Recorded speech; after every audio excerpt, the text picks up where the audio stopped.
Imagine the stars in the sky, the countless constellations, the sprawling solar system, and among it, a little planet called Earth. God made all of those things and all the people and inhabitants of our planet. Just over 2,000 years ago, when we most needed him, God came down to be with us, to save us and show us how life should be lived. He could have chosen anywhere to be his home. He could have built a palace for himself that would have made the grandeur of the Roman Empire seem like nothing. He didn't. God chose to send his son to be born among the forgotten, the overlooked, and the poorest. This is the story of how God came to be with us. The story opens with a young woman in her home, Mary. Unless you look a bit deeper, there is nothing particularly remarkable about Mary. She was from a town called Nazareth, and she was engaged to be married to Joseph. But to God, she was very important. So important that God sent an angel down from heaven with a message for her. You are very special. God is with you. But Mary found it hard to understand why the angel had come to see her. She was just an ordinary woman. She worried what the angel meant by the greeting. She was scared. The angel said, "Don't be afraid, Mary. God is pleased with you. You will give birth to a son. You will call him Jesus. He will be called the Son of the Most High." I don't understand. I am not married yet. I am a virgin. How can I have a son? The Holy Spirit will come, and his power will give you a baby. People will call him the Son of God. I am a servant of God. I believe it will happen as you have said. The angel departed, leaving Mary excited about the news of the baby. And she told Joseph, the man she was about to marry, all about it.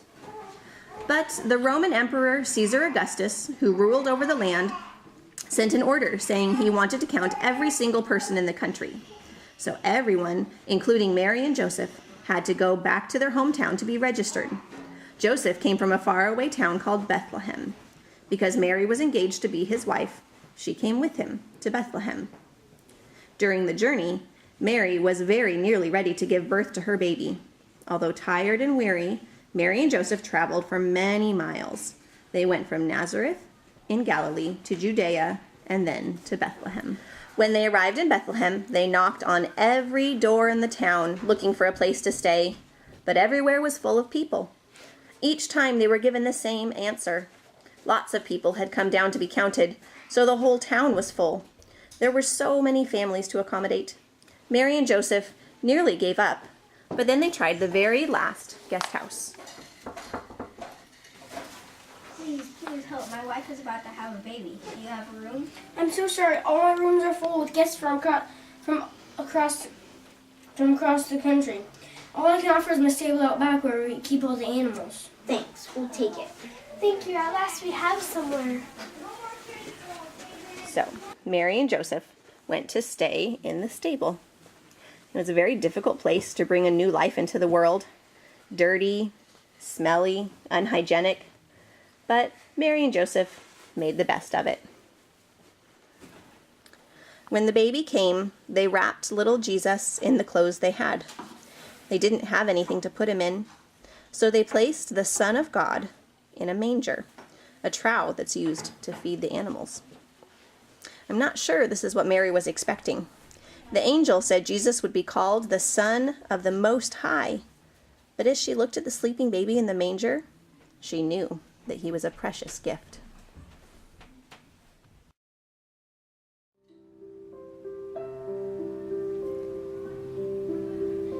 Try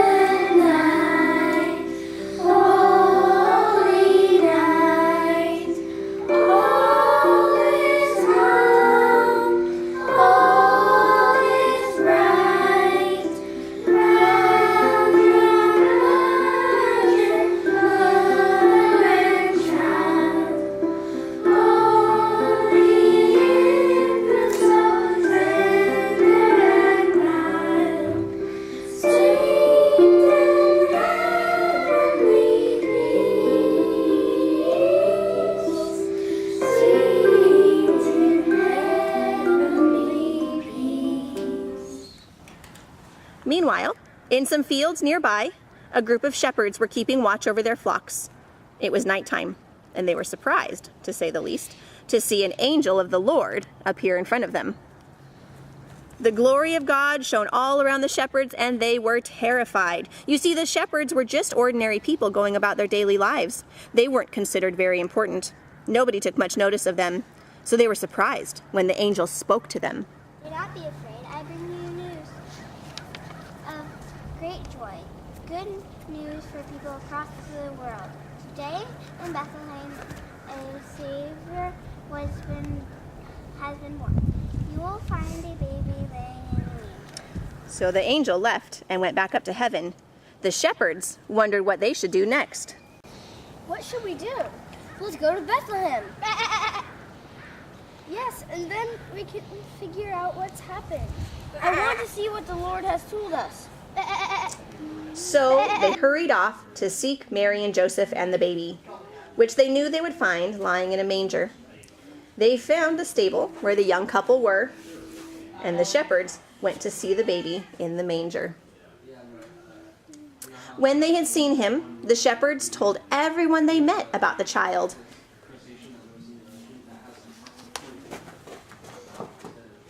People were amazed to hear the story. Are you amazed too? The Son of the Most High, born in a stable, someone who would be called the Son of God, placed in a manger, with only poor shepherds to greet him? The angel said it was good news for people across the world.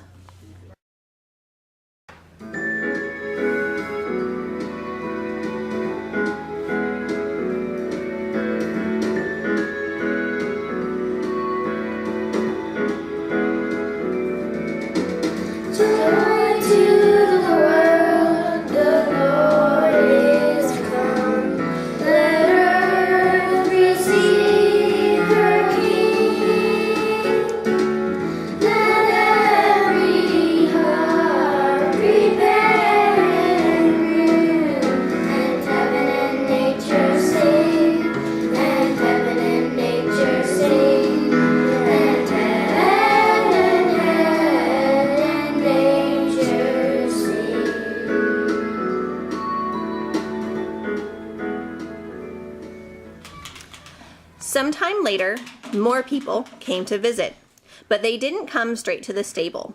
These three important people, sometimes called kings, sometimes called wise men, were magi. They knew from examining the it means wise men. They knew from examining the heavens that an important event was taking place. A bright star rose in the sky, and they followed it to worship the person whose birth it foretold. They knew the star heralded the King of the Jews. And where would the king be born? Yes, they went straight to the palace, but they didn't find him there. Then they saw the bright star ahead of them again and followed it until it stopped. The wise men saw the child and they worshiped him. Each of them brought a special gift to give to the baby Jesus. Because you are the King of Kings, I bring you gold. Because you are the Son of God, I bring you frankincense. Because you are the Savior of the world. Savior of the world, I bring you myrrh. Thank you very much. Each of them gave Jesus a precious gift. They went home, even wiser men, realizing that precious things are worth far more than money and not always found in the richest places. They realized that they should offer their wealth to Jesus, the Son of God, born into poverty, who is a friend of poor and needy people.